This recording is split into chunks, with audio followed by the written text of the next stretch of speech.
Hello, welcome to the new section titled Creating Deep Learning Pipeline, AWS Simple Query Service. Message queue is an important additional method of interaction between different services. While RESTful API has timeout limit, message queue doesn't have this kind of drawback. Therefore, it helps to handle long-running processes or delayed messages.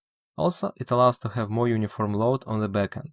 It is not a critical feature for working with AWS Lambda, as Lambda can easily scale, but it can be very useful when dealing with cluster. Finally, message queue allows to have retry logic, meaning that failed task can be sent to backend multiple times. Now let's look more into AWS Simple Query Service.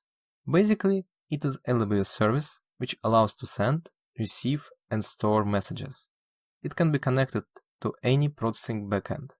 It has pay-as-you-go system, which makes it very convenient as a starting point. Let's look more into specific features of Simple Query Service. First of all, it is extremely scalable, and you don't have to manage neither scaling, neither the queue itself.